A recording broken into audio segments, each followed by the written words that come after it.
அனைவருக்கும் வணக்கம். நான் ஜோதிடர் தமிழரசன் பேசுகிறேன். இந்த சேனல் ஃபஸ்ட் டைம் பார்க்குறவங்களா இருந்தீங்கன்னா சப்ஸ்கிரைப் பண்ணிக்கோங்க, பெல் பட்டனை கிளிக் பண்ணிக்கோங்க, ஆளுங்கிற ஆப்ஷன் இருக்கும் செலக்ட் பண்ணிக்கோங்க. அப்போ தான் நாங்கள் போடுற வீடியோஸ் எல்லாமே உங்களுக்கு நோட்டிஃபிகேஷன் வரும். இன்றைக்கி நம்ம இந்த வீடியோவில் பார்க்க போகிற தலைப்பு எதை பற்றி பார்க்க போகிறோன்னா நட்சத்திர பலன்கள் பற்றி தான் நம்ம இந்த வீடியோவில் பார்க்க போகிறோம். அந்த வரிசையில் துலாம் ராசி சித்திரை நட்சத்திரத்தை பற்றி பார்க்க போகிறோம். சித்திரை நட்சத்திரம் வந்து பார்த்திங்கன்னா இது வந்து உடைப்பட்ட நட்சத்திரம். சித்திரை நட்சத்திரம் வந்து கன்னி ராசிக்கு வரும். அதாவது கன்னி ராசி 1ஆம் பாதம் 2ஆம் பாதம் வந்து பார்த்திங்கன்னா சித்திரை நட்சத்திரம் கன்னி ராசியில் வந்துடும். துலாம் ராசியில் வந்து சித்திரை நட்சத்திரம் 3 மற்றும் 4ஆம் பாதம் 2 பாதம் இது வந்து பார்த்திங்கன்னா துலாம் ராசிக்கு வந்துடும். இது வந்து உடைப்பட்ட நட்சத்திரம். ஒரு சில நட்சத்திரமெல்லாம் உடைபடாத நட்சத்திரமாக இருக்கும். அது ஒரே ராசிக்கு வந்துடும், ஒரே இதுக்கு தான் பொருந்தும். ஆனால் ஒரு சில நட்சத்திரமெல்லாம் 2 ராசிக்கு வரும், 2 ராசிக்கு வந்து ஸ்ப்ளிட் ஆகும். அது வந்து சித்திரை நட்சத்திரமும் ஒன்று. கன்னி ராசிக்கும் வந்து சித்திரை நட்சத்திரம் வரும், துலாம் ராசிக்கு வரும். சித்திரை நட்சத்திரம் துலாம் ராசிக்கு நம்ம எப்படி இருக்குன்னு பார்த்துடலாம். இப்போது துலாம் ராசி பொதுவாகவே துலாம் ராசிக்காரங்க ஒரு நியாயமாக நடந்துக்குவாங்க, ஒரு நடுநிலையாக நடந்துக்குவாங்க, எல்லோரும் சமமாக இருக்கணும்னு நினைப்பாங்க, எல்லோரும் நல்லா இருக்கும்னு நினைப்பாங்க. நிறைய இடத்துல ஏமாந்து போவாங்க. இல்லாதவங்களுக்கு கொடுத்து உதவி செய்கிறதுல ஒரு நல்ல ஒரு ராசின்னு சொல்லலாம் துலாம் ராசி. ஒரு நல்ல ஒரு ராசிங்க. அடுத்தவங்க மேலே ஒரு ஈர்ப்பு இருக்குது, ஒரு அட்ராக்ஷன் இருக்குது உங்களுக்கு.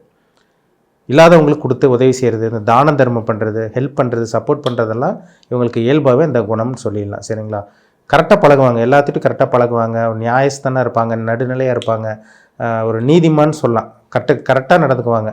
தப்புன்னா தப்பு, இல்லைன்னா இல்லை அப்படிங்கிற மாதிரி டக்குன்னு மைண்டில் என்ன இருக்கோ அப்படியே கேட்டுருவாங்க. அந்த மாதிரி ஒரு ராசி தாங்க துலாம் ராசி. துலாம்ங்கிறது வந்து பார்த்திங்கன்னா சுக்கிரனுடைய வீடு. நல்ல வாசனை திரவியங்கள் பயன்படுத்துவாங்க, நல்ல ஒரு ஜாலியான ஒரு லைஃப், நல்ல ஒரு வாழ்க்கை வாழணும்னு நினைக்கிற ராசியில் துலாம் ராசியும் ஒன்று. அதே மாதிரி வந்து பார்த்திங்கன்னா நிறைய பிஸ்னஸ்மேன் இருக்காங்க துலாம் ராசியில். வந்து நிறைய பிஸ்னஸ்மேன் வியாபார தந்திரம் தெரிஞ்சு வச்சுருப்பாங்க.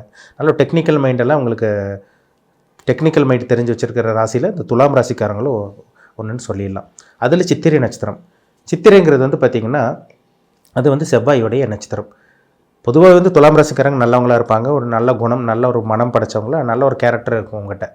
ஆனால் இந்த சித்திரை நட்சத்திரத்தில் வந்து பிறந்தவங்களுக்கு வந்து இந்த துலாம் ராசிக்காரங்க எப்படி இருப்பாங்கன்னா நல்ல குணம் அவங்ககிட்ட இருந்தால் கூட படன்னு அவங்க வந்து அவங்க செயல்பாடு இருக்கும். எதாக இருந்தாலும் வேகமாக செயல்படுவாங்க. எந்த ஒரு விஷயமா இருந்தாலும் உடனே காரியத்தை அந்த விஷயத்தை முடிச்சிடணும்னு நினைப்பாங்க.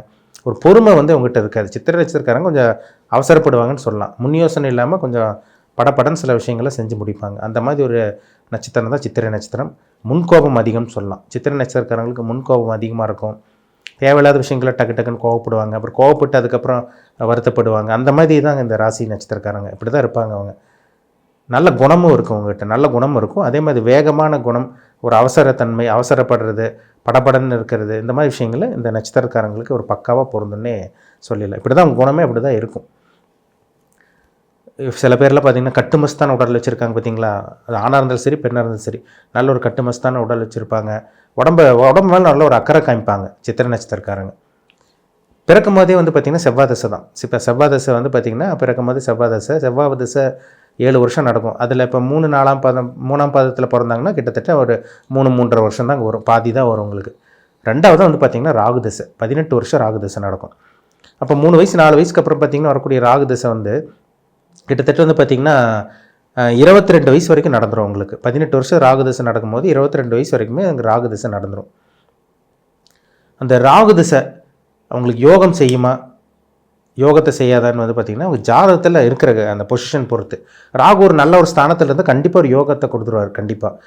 ஆனால் சின்ன வயசில் ராகுதசை வந்து நெகட்டிவாக சனியோடையோ செவ்வாயோடையோ சேர்ந்தவங்களுக்கு பாருங்கள், மேக்ஸிமம் சின்ன வயசில் வந்து பார்த்திங்கன்னா ஒன்று அப்பா அம்மா விட்டு பிரிஞ்சு வருவாங்க, இல்லை சொந்த ஊர் விட்டு வெளி மாநிலத்தில் பிறந்த ஊர் ஒன்றா இருக்கும், செட்டில் ஆகிறது ஒரு மாதிரி இருக்கும்.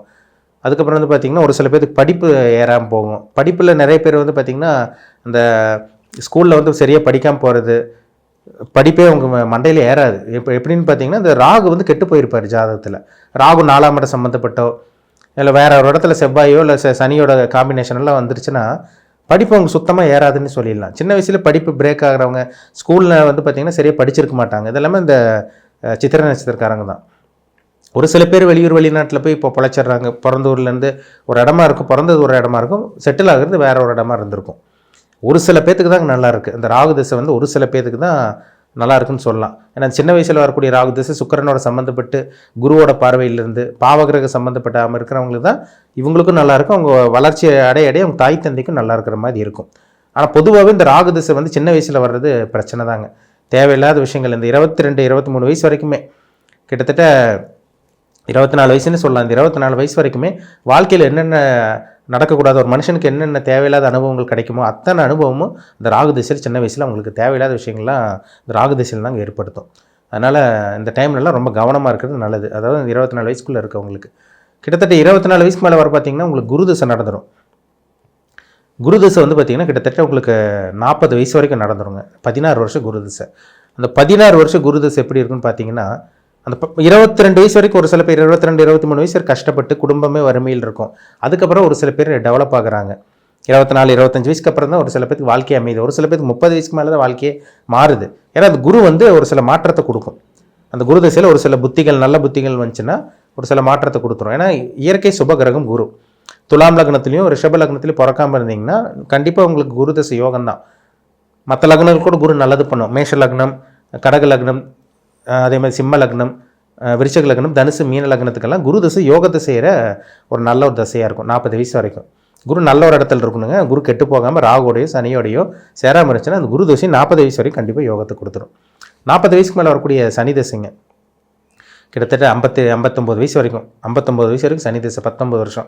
சனி நல்ல உபஜயஸ்தானத்தில் 3, 6, 10, 11ஆம் இடத்துலலாம் இருந்து நல்ல சுபகிரக சம்மந்தப்பட்டுச்சுன்னா அந்த சனி திசை பக்காவான ஒரு யோகமான ஒரு திசையாக அமைஞ்சிடும். சனி வந்து உங்களுக்கு 6ஆம் இடம் சம்மந்தப்பட்டு இன்னும் மேலும் பாவகிரக சம்மந்தப்படுறவங்களுக்கு தான் 6ஆம் இடத்துல தனிச்சு சனி இருக்கலாம். பாவகிரக சம்மந்தப்பட்டு இன்னும் உங்களுக்கு செவ்வாயோடையோ ராகுடையோ இந்த கேதுவோட காம்பினேஷன் சூரியனோடையெல்லாம் உட்காந்துட்டாருன்னா சனி திசை கெட்டு போயிடும். 40 வயசுலேருந்து 59 வயசு வரைக்கும் வாழ்க்கை கேள்விக்குறியாக இருக்கிறத பார்க்க முடியுது. அவங்களுக்கு தான் கடன் தொல்லை, நோய் பிரச்சனைகள், வம்பு வழக்கு பிரச்சனைகள், விபத்து சந்திக்கிறது இதெல்லாமே வருது. 58, 59 வயசுக்கு அப்புறம் வந்து பார்த்திங்கன்னா 60 வயசுக்கு மேலே வரக்கூடிய அந்த புதன் நல்லா இருந்துட்டால் பிரச்சனை கிடையாது உங்களுக்கு. கிட்டத்தட்ட வந்து பார்த்திங்கன்னா உங்களுக்கு 76 வயசு வரைக்கும் புதன் திசை நடந்துடும். அந்த புதன் வந்து நல்ல ஒரு ஸ்தானத்துலலாம் இருந்துட்டாருன்னா கண்டிப்பாக அந்த கடைசி காலத்தில் வாழக்கூடிய அந்த இருக்கக்கூடிய அந்த புதன் வந்து நல்ல ஒரு யோகத்தை கொடுத்துருவார்.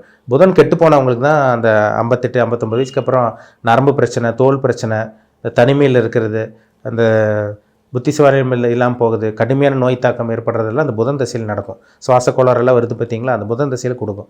புதன் நல்லா இருந்துட்டால் பிரச்சனையே கிடையாது.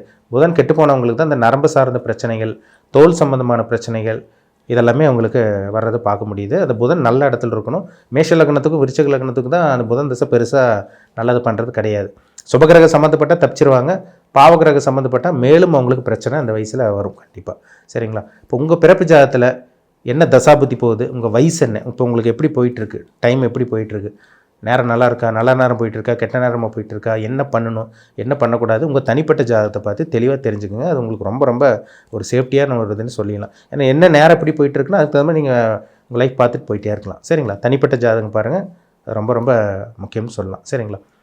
மீண்டும் அடுத்த பதிவில் சந்திக்கும் வரை உங்களிடமிருந்து விடைபெறுவது உங்கள் சோதரர் தமிழரசன். இந்த சேனல் பிடிச்சிருந்தா நண்பர் உறவினருக்கு ஷேர் பண்ணுங்கள், லைக் பண்ணுங்கள், சப்ஸ்கிரைப் பண்ணுங்கள், பெல் பட்டனை கிளிக் பண்ணிக்கோங்க.